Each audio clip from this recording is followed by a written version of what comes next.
Bismillahirrahmanirrahim. Assalamualaikum warahmatullahi wabarakatuh. Alhamdulillahirrabbilalamin. Wassalatu wassalamu ala nabiyyina Muhammadin wa ala alihi wa sahbihi ajma'in. Rabbi syrah li sadri wa yassir li amri wa hlul 'uqdatam min lisani yafqahu qawli. Rabbi zidna ilman warzuqna fahman. Amin ya rabbal alamin. Sahabat sekalian yang dirahmati oleh Allah Subhanahu wa taala, marilah kita melanjutkan kembali pembahasan kita kitab Al-Muqaddimatu Al-Ajurrumiyah karangan Syekh Muhammad bin Dawud As-Sinhaji rahimahullahu taala, dan kita telah sampai pada pembahasan maf'ul min ajlih. Ya, jadi maf'ul min ajlih ini memiliki istilah lain di ilmu nahwu, yakni maf'ul lahu. Jadi sebagian ada yang mengatakan maf'ul min ajlih dan ada pula yang mengatakan maf'ul lahu. Kita langsung saja membahas bagaimana sih sebenarnya maf'ul lahu ini atau maf'ul min ajlih ini. Baik, qala al-musannifu rahimahullahu taala wa nafa'ana bi ulumihi fid dharain amin ya rabbal alamin. Babul maf'uli min ajlih, bab tentang maf'ul min ajlih. Wa huwa al-ismul mansubu alladhi yuzkaru bayanan li sababi wuqu'il fi'li. Dan adapun ia, yakni maf'ul min ajlih, itu merupakan isim al-mansub yang dinasabkan, alladhi yang mana yuzkaru disebutkan isim tersebut bayanan sebagai penjelasan lisababi wuqu'il fi'li, yakni menjelaskan tentang sebab terjadinya suatu fi'il atau suatu perbuatan. Jadi sahabat sekalian yang dirahmati oleh Allah Subhanahu wa taala, di sini kita bisa garis bawahi beberapa keterangan musannif, ya, bahwa maf'ul min ajli itu dia yang pertama dia berupa isim. Ini syaratnya. Dia berupa isim. Jadi maf'ul min ajli itu bukan berupa huruf atau juga berupa fi'il, tetapi dia berupa isim. Kemudian setelah dia berupa isim, dia juga harus mansub. Nah, jadi i'rab maf'ul min ajli itu mansub, bukan marfu, bukan majzum, bukan pula majrur. Kemudian alladzi yuzkaru bayanan, dia itu isim, yakni isim mansub tersebut atau maf'ul min ajli tersebut itu disebutkan itu sebagai penjelasan, untuk menjelaskan apa? Sabab wuqu'il fi'li, yakni menjelaskan sebab terjadinya suatu perbuatan. Jadi isim mansub yang dia berfungsi menjelaskan sebab terjadinya perbuatan itu dinamakan maf'ul min ajli atau maf'ul lahu. Nah, contoh di sini nahwu qaulika, seperti contoh ucapan engkau, qama zaidun ijlalan li amrin. Nah, contoh ucapan engkau, qama zaidun. Perhatikan. Qama fi'il madi, telah berdiri. Siapa? Zaidun. Zaidun sebagai fa'il. Telah berdiri siapa? Zaid. Zaidun sebagai fa'il, marfu tanda rafa dengan dhammah, ya kan? Qama fi'il madi. Nah, qama zaidun, kita telah mengetahui bahwa si Zaid itu telah berdiri. Kita baru tahu nih, si Zaid telah berdiri. Tapi kita belum tahu kenapa si Zaid berdiri. Nah, kan kita belum tahu nih. Kita cuma tahu bahwa si Zaid telah berdiri. Tapi kenapa kok dia berdiri? Jawabannya berikutnya. Ijlalan. Ijlalan. Nah, ijlalan ini itu dia menjelaskan kenapa si Zaid itu berdiri. Menjelaskan koma. Kenapa si Zaid itu koma? Kenapa si Zaid berdiri? Ternyata ijlalan. Ijlalan itu yakni menghormati, ya. Ijlalan li amrin, menghormati si Amr. Ternyata si Zaid itu berdiri untuk menghormati si Amr.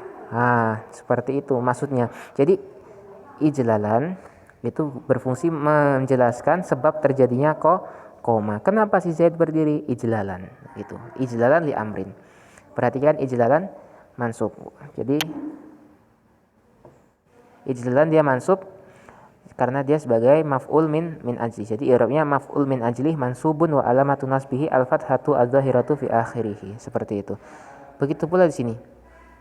Wa qasadtuka ibtigha'a ma'rufika. Dan qasadtuka, aku bermaksud kepada engkau, ibtigha'a, berharap, ma'rufika, mengenal engkau. Jadi di sini perhatikan. Qasadtuka. Ya, di sini qasadtuka. Kita baru tahu fiil qasadtuka, ya. Nah, kenapa dia qasada di sini? Karena dia ibtigha'a, Ibtigha'a yakni dia mengharapkan, ibtigha'a ma'rufika. Jadi untuk berharap, ibtigha ini berharap. Jadi teman-teman sekalian dirahmati oleh Allah Subhanahu wa taala, kalau kita perhatikan lafaz ijlalan dan ibtigha'a, dapat kita temukan atau kita ambil kesimpulan bahwa maf'ul min ajlih itu datang dalam bentuk masdar. Ijlalan dan ibtigha'a. Jadi ijlalan ini masdar dari ajlala yujlilu ijlalan, ataupun ibtigha'a dari ibtagha yabtaghi ibtigha'a. Kan seperti itu. Jadi maf'ul min ajli tambahan itu datang dalam bentuk masdar. Kemudian kita perhatikan kembali di sini. Yang pertama, ijlalan itu berupa nakirah. Adapun yang kedua, dia berupa ma'rifah. Kenapa? Sebab ma'rifahnya diidofahkan. Karena dia berbentuk idofah. Jadi bisa kita tarik kesimpulan juga bahwa maf'ul lahu atau maf'ul min ajli ini bisa dia datang nakirah, bisa dia datang dalam kondisi nakirah, atau dia datang dalam kondisi idofah.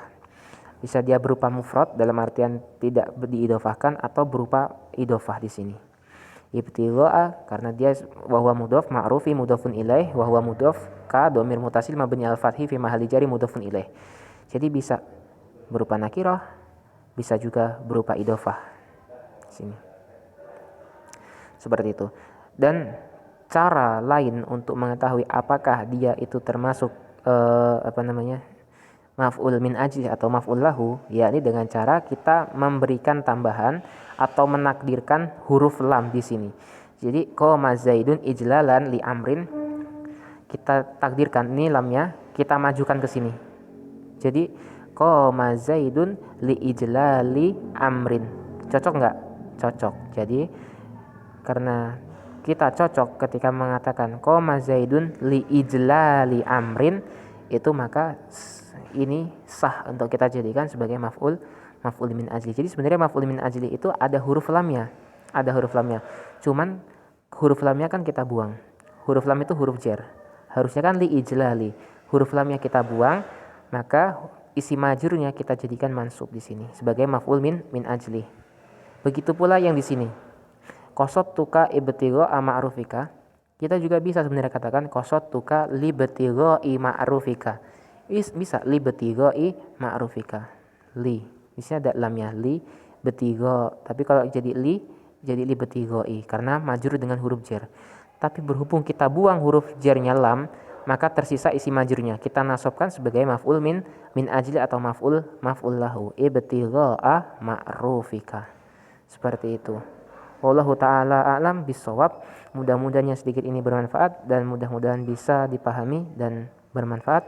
Apabila ada kesalahan ataupun pertanyaan, mohon silahkan berkomentar di kolom komentar di bawah. Insya Allah kami terbuka dengan segala masukan maupun pertanyaan dari teman-teman semua. Apabila kami dapat memberikan jawaban, insya Allah akan kami jawab secepatnya. Adapun kalau kami belum mengetahui jawabannya, insya Allah kita akan merujuk kembali kepada perkataan-perkataan ulama maupun kitab-kitab yang tersedia. Demikian yang dapat kami sampaikan. Terima kasih atas segala perhatiannya. Mohon maaf atas segala khilaf dan kesalahan. Kami akhiri. Wassalamualaikum warahmatullahi wabarakatuh.